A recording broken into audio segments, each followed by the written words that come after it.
Hello, everyone. This is Jason White. Welcome to our 15th ISO podcast. I'm joined on this podcast by Alberto Ibañez. Alberto, how are you? Hey, Jason. Good evening and good evening, everybody. I'm so pleased to be here back talking to you in this podcast. Yeah. One thing I want to get out of the way right away, Alberto, you did an excellent job on Cleveland for our kart series. I really, really liked the work you did there. Well, thank you very much. I mean, it was tough work because it's not just that we have like a bar, a very highly raised bar in regards to the quality of the work that we try to do. But for me, as everyone probably has already noticed, because I haven't been racing too much, for me has been really a struggle to be working on those things at the same time as having a very busy real life. So I'm really pleased that I was able to finish the track mostly in time. I mean, as David Sabre usually said, mods are never finished. You That's true. just stop working on them. Yeah, the bell rings. But I'm glad it was available to be there, because the other one that we had used formerly, it was obviously dated. It came from an older sim, and having all these new tracks, old period, and properly well looking is always great. I mean, I think it really looked good on the broadcast. Not to blow my own trumpet, but I'm really happy, and it was a joy to actually watch the broadcast and see the track mostly as it was in real life period like. Well, beyond looking good, the one thing I want to compliment you on absolutely for the track is the berm kind of quality that the grass sections had along the edge.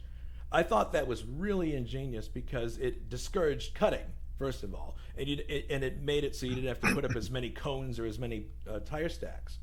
I thought that was really, really a smart choice. Well, I was actually inspired by what was there in real life, but I also realized while doing my testing that the way I laid out the tires and also the cones, it really gave you a good perspective of the turn as you were coming to it, and a good reference, because as Yeah. everybody knows, this is the track that is flat as a pancake. And even if it's wide, which the drivers mostly like, it's also quite complicated to get references on it. And you can see in real life, it was also absolutely full of cons and references that the drivers requested, because otherwise it's difficult to orientate yourself in there. Yeah, it was. Even with all that stuff, it's still a bit of a challenge, but it definitely helps. That's for sure. Well, I know you're busy and you have so much going on in your real life, so I wanted to call attention to that so everybody knows. You're still very much involved, and we really, really appreciate that involvement. Thank you. Yeah, absolutely. I mean, I think I will never stop being attached to this league. Well, because it's all my friends are here. Sim racing is always deep in my heart. But the thing is, if you don't have enough time to have some good training and be somehow competitive, let's just say that you do a decent job, even if you are not like trying to go for podiums points or anything like that, but you want to be safe. You want to have a good race and give everybody else a good race. And if you're not able to put enough time to train, then it's always better if you take a step back and just wait until a better opportunity comes around. Yeah, I've been in that spot myself various times, so I totally get that. Well, I'm really glad you had the time to join us on the podcast today, because I wanted to show everybody the change that has happened at the Indianapolis Motor Speedway Hall of Fame and Museum. Now, we've been there before and had it on the podcast before, but in the recent, I think it took about a year or something. It was a long time, relatively speaking, as far as like going to the museum, once in a while. You couldn't go for a while because it was closed, but they have completely redone the museum. And when I mean completely, I mean completely. It's like there's not even a remnant on the inside that looks anything like the old one. And you go in there and you scratch your head and you're like, how did they fit all this in here? Because it looks like it's kind of like a Doctor Who situation where the TARDIS is bigger on the inside than it is on the outside. It has that feeling. You look at because the outside of the building looks exactly the same as it did when it opened, and you walk inside and you've been there for a while and looking at all the stuff and you're like, how are they fitting all this in here? And I guess it speaks more to the amount of dead space they might have had previously that they weren't using. But in any case, I put together a video that shows it's actually 2 visits to the museum. The first one took place back in 2022, and it shows a specific exhibit. And then the second part of it is going to show the way it looks right now. So that'll give us a chance to see the transformation and I wanted to show the stuff from 2022. I just never got around to it. So I'm killing two birds with one stone, I guess you could say.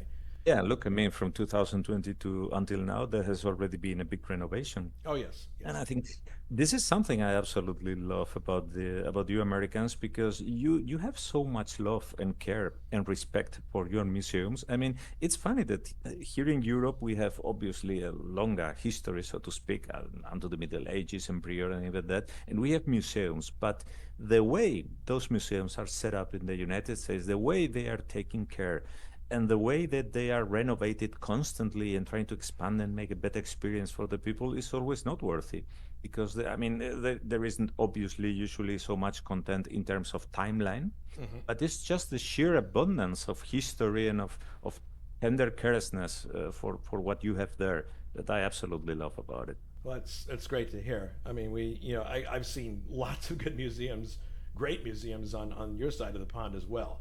But it's, the people who work there, it's a passion for them. It's they're not working at the museum to be rich. They're working there because they love what they do. All right. So without further ado, I've got the video up. You've got it up. So when I say go, go ahead and hit the play button. Okay. Okay. All right. 3, 2, 1, go. All right. So this is November of 2022 when I visited. There's the Hall of Fame plaque on the outside, the plaque that shows you. Now, this is how the museum looked back then. Pretty Spartan in its layout.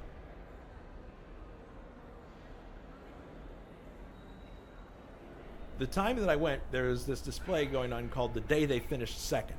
And these are cars from that exhibit. The first one here, this is a replica of the Lozier that finished second in the hands of Ralph Mulford, in 1911. And some people actually thought he was the real winner.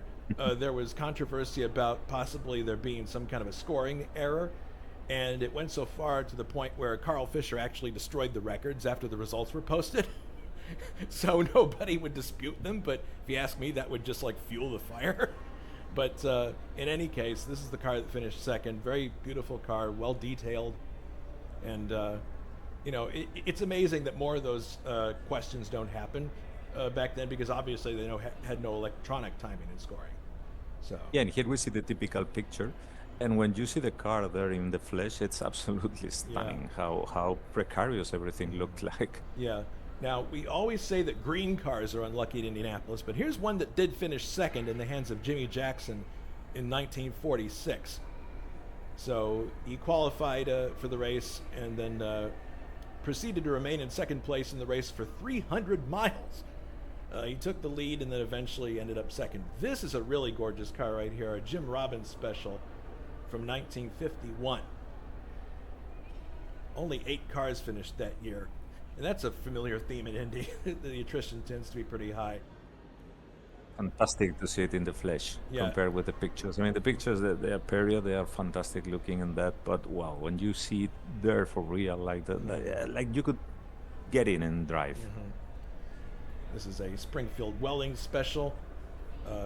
2 years later from the last car we saw at one. And this one actually looks really small by comparison to the other car. I was just about to say that they do look really tiny. Yeah.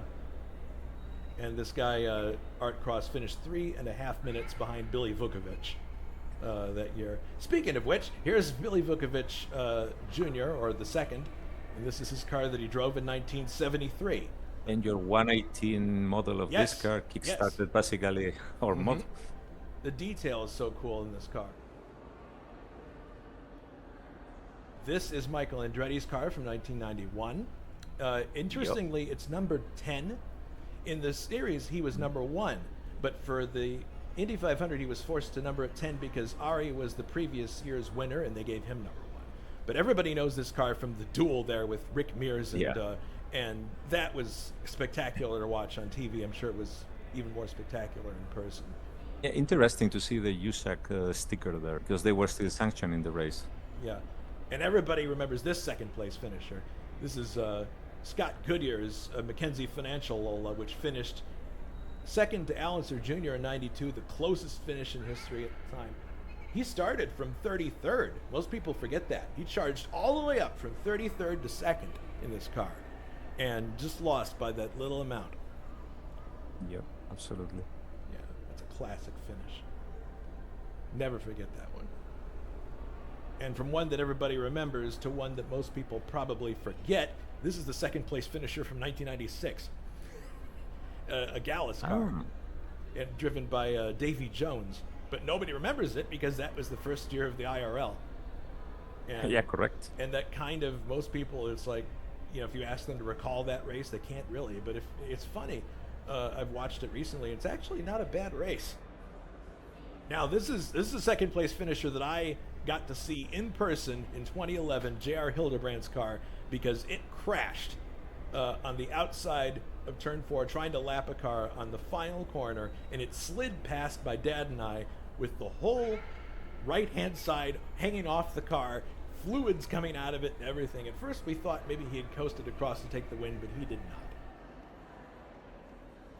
All right, Maine 2025. So this is the new museum. And get ready to just, it's completely different. This is the foyer that you walk into.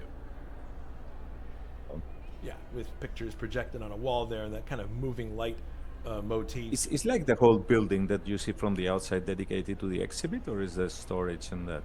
There's storage in the basement, and the they don't basement. allow people to go into the basement. But now this is what you first see when you walk in here. This is a recreation of Gasoline Alley with the old garages, and they use them to show different eras of the race. They have the old signs up top here, but it's so cool because they show you all of these different eras. Now, for example, this is Eddie Rickenbacker's car. I really need to make some time and read a biography on this guy. He was a World War I flying ace. He worked at Eastern Airlines for a while. He owned the circuit too. He owned Indy for a bit, and this is a car that he drove back in the day. It's got a different livery. This is the livery that's in the museum's different from the one that he had in Indy. But he drove this particular car in the 1914 500 to 10th place. So the livery there is from a different race entirely. And this is a gorgeous black and white Miller driven by Leon Duray in the 28 Indy 500. You can see these are, I think, onboard drum brakes. Yeah. They are not in the rims, they are in the car. Yeah, this car had a straight 8 engine with front wheel drive, the front drivetrain. That was the basically the high-tech thoroughbred racer of the day. This is a Kumza Offie from 1957 that was driven by Jimmy Bryan, and you can see how the cars really start to get streamlined, lower, and the tires aren't getting too much wider at this point. But after Indy, he went to the Race of Two Worlds and competed there, and he won the event. That was the one at Monza. This is Jim Clark's Lotus from '64. Quite about the difference of the real estate occupied by advertising, but you can see that in the European cars of the time it was way even less. Yes. Yeah, absolutely. That was still kind of a thing that was being brought in, I guess, in Europe. And then this is Janet Guthrie's car from 1978. Ah, yes. She did qualify in 77, I believe. That was when she broke the glass ceiling. And then this is the car that she drove in 78. Yeah, we modeled that one in our mod. The other thing, she drove that car mostly one-handed because she had a broken wrist and finished 9th. It's pretty impressive. Yep. Yeah. And then this definitely is something from my childhood, Mansell coming across the pond. Oh, yeah. To drive Indy cars. It was probably, for my generation, the equivalent of Jim Clark coming across to drive the 500. Nigel's first experience on an oval was a bad one. His Phoenix crash, remember? That he had? Yeah, where he broke his back. Yeah, well, I don't know if he broke his back, but he definitely injured it severely. Well, several vertebrae. Oh, so, I know. Yeah, that you're right. And he overcame that, came back to finish 3rd in the Indy 500. He won at Milwaukee, and obviously he won the championship in the end. But, he's called the Lion, and he certainly lived up to that. And funnily enough, he scored, I think, more points or had more success in ovals than actually in road courses. I think you're right. And then this is the last car in the exhibit here. That's the garages. It's the car that holds the 1 and 4 lap record currently. and it was piloted by Ari Lyondike, who we've had on the podcast I love before. those shark fins that the cars of the era had. Those were, I guess, the idea was to smooth out the air and create more downforce on Yep. the rear wing. But Yeah, to steer the air to the rear wing. yeah, yeah, it's a Reynard, I believe. Nice car. It is, yes. Yeah, and there's another view of the gasoline alley section, and there was more there than just cars.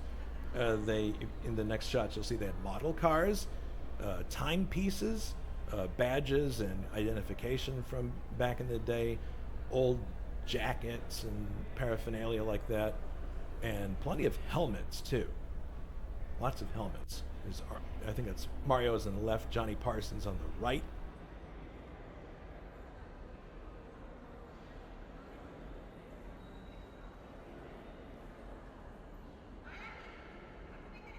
And clearly 80s helmets. Yes, clearly 80s. And some newspapers.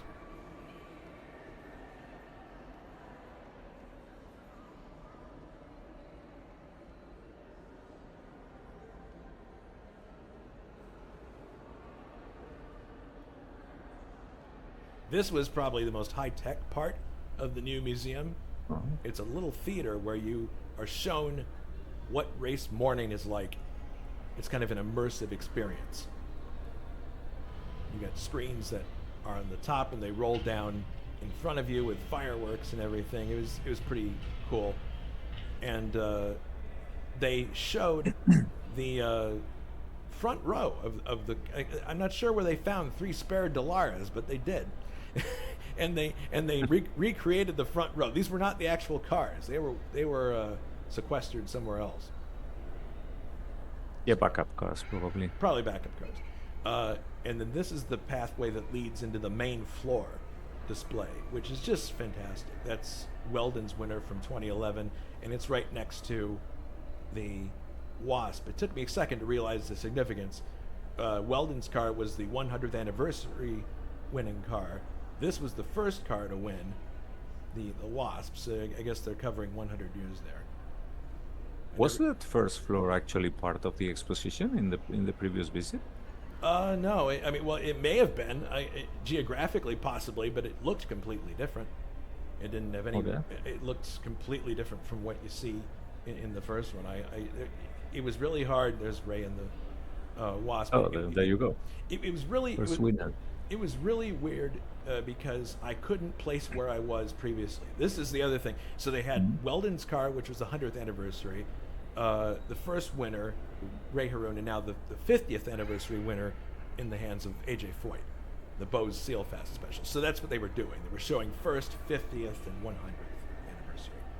Yeah, the legendary roadsters of the 60s. I just got done reading a book about Foyt, and he had a lot of knockdown dragouts with George Bignotti during the years when he was driving with him as a chief mechanic, but they still succeeded in spite of that. But what it's incredible is that the guy that drove these cars got to drive downforce, high technology cars from the 80s. It's amazing. Yeah. It must have been really nice to drive cars without downforce because you had no dirty air and it was all about mechanical grip. But I mean, the adaptation to such a different drive, it must have been crazy all over the years. Yeah. This is Billy Vukovic's car, which is usually on display in the museum. It's a double winner, 53 and 54. And very pretty looking car. I like the color scheme a lot. And again, very small. Looks like a toy car. Well, a lot of people came from dirt track and sprint car racing. Yep. So there was a direct application of that, of that driving. It's just on a bigger scale. This is a neat thing that they did too, Alberto, with the cars around the edge of this floor. They tipped them up on an angle, and I thought it was a great idea because you got to look into the cockpit a lot easier, and especially for people with limited mobility, I think it made it a lot more immersive of an experience. This is, of course, the Johnny Lightning special from '71, but just putting it on an angle like that, I thought was really inventive. I think in the Mercedes Museum, you can see also some of the 30s cars like that. Oh, and here it is for Donahue. Yeah, Mark Donahue. Mythical. The first Penske winning car. It should have been Bettenhausen that year, but it just didn't happen for him. He led an insane What a number of finish in laps. the details. Amazing cars. Yeah, this was the first year too that they had the full wings, where they weren't part of the body. But yeah, that's the McLaren state of the art. This one, a lot of people sometimes mistakenly call a chaparral. It's actually a Lola Hmm. with a Cosworth DFX. This was Jim Hall, and it's Al Senior, his third win.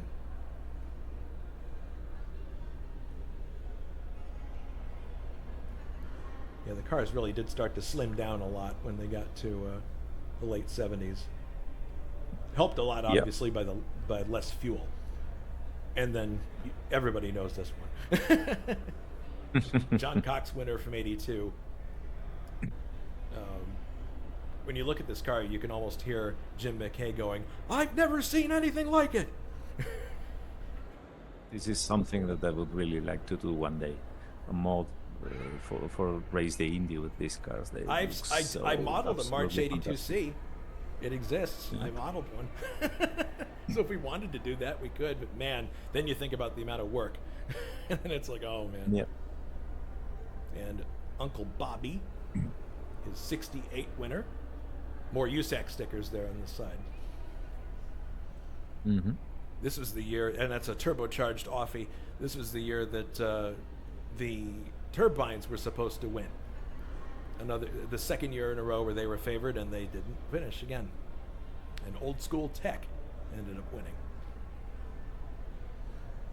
It's really streamlined shape, actually, when you get down to it. Now, this is the second floor, and if you look down, you can see look down to the cars that are on the first floor, which is really sweet. And this is the part that blew my mind. I'm like, how in the world did they do this with the space they had? August Watring informed me that they had moved the photo center, which was there, to another location. So that must have opened a lot of space for them. This is Ray Hall's car that he won with in '86 in March. But it was really cool to stand up there and look down on the cars and get a different perspective.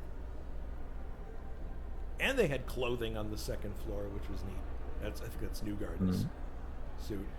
That fire suit looks creepy to me. Looks like something out of Fahrenheit 451.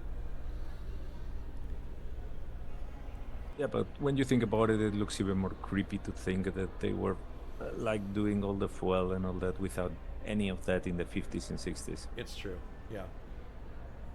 Oh, nice painting here. Yeah, surprisingly abstract, but it works. Yeah. Then this is the Penske Gallery, which celebrates all of Penske's wins in the 500. Yeah. Here you can see the mark of Roger Penske's takeover of the show. I love this display with the helmets. They're still dirty, some of them. I'm assuming these are Roger's baby Borgs, not the driver's baby Borgs. They'd want to hold on to those. And this is the car that won last year. Mm-hmm. And then there's the Chevrolet 265A, and there's the Mercedes-Saurus Rex, the push rod. Surprisingly, it doesn't look that much bigger than the other ones. No, it's a bit taller, but not much more. Yeah, Roger really pulled a fast one on everybody that year. And then they had a technical display also downstairs where people could learn more about the car itself, the Dallara DW12, which is going to be replaced at some point. Everybody keeps talking about it. We haven't seen anything, but apparently the replacement is in the works. And then the last shot there is of lit up milk bottles in the gift shop. But authentic indie milk. yes, but that was basically what we saw. August and myself, when we went to the race this year, I stopped in the museum before the race itself, and I was just blown away by what was in there. And that's just a small fraction of what they have in their collection. If I think about it, Oh, and it's good that you went this year because I think that there is so much more interesting material to do a podcast here than what was before. I mean, yeah, you can talk about the history, the cars that were already there in 2022 for a long time, but it's truly impressive to see how the museum has progressed. yeah, it's and still, again, I couldn't believe the transformation because they didn't do anything to the outside. So I was thinking to myself the whole time, I can't believe I'm in the same space. But the people I who think, planned it, yeah, go I ahead. think you can say that the museum basically has become a Penske museum in that, I mean, the mark of Roger is there. We know that the preparation in his team, the cleanness, everything was so absolutely perfect. He always strive for perfection in his cars and all that. And you can see the mark of him buying the Indianapolis Speedway and the in the series because he immediately started like living there Hmm. his own persona and giving the touch that you have seen in the Penske team all these years. Yeah, I remember when we had our interview with Paul Page. Paul mentioned in passing that knowing what we know now, he really wishes that Roger had bought the series in 1995 Yeah, and spared us the absolutely. split. That would have been ideal. But we're where we are now, and yeah, he's running a good series. It's exciting, and you go to the museum and you go to the track, and you're right. Everything is like just a little more enhanced. Everything's a little cleaner. Everything's a little bit better arranged. Roger's touch Yeah, I'm is pretty everywhere. sure you can compare. I Hmm. mean, not just because there's always obviously the TV coverage and that, but when you go personally there to the track, it's your experience in the race, and you have been going there for many years, so you do notice a difference. As far as I was listening to you, as far as I can tell, you were noticing a difference Hmm. since Roger took over. Yeah, it's definitely. I mean, the Holman era basically rescued the 500 from ruin after World War II. So the Holmans, they deserve so much credit for resurrecting the race. But Roger is really putting a nice polish on it, which is what you can expect from most everything that's associated with him. So, all right, cool. Well, Alberto, I really appreciate you taking the time. Hopefully, I'll see you on the track for when we do the Marlboro 500, and I will do my very best to give you plenty of room on the track, so we have lots of fun. Yeah, that's for sure. I'm going to try to give it my best at having fun, at least. Yeah, fun is the major thing. Yeah. All right, cool. Well, thank you again, and for those of you watching, thanks for tuning in. This is Jason White. We'll see you on our next podcast. Everybody, take care and be safe.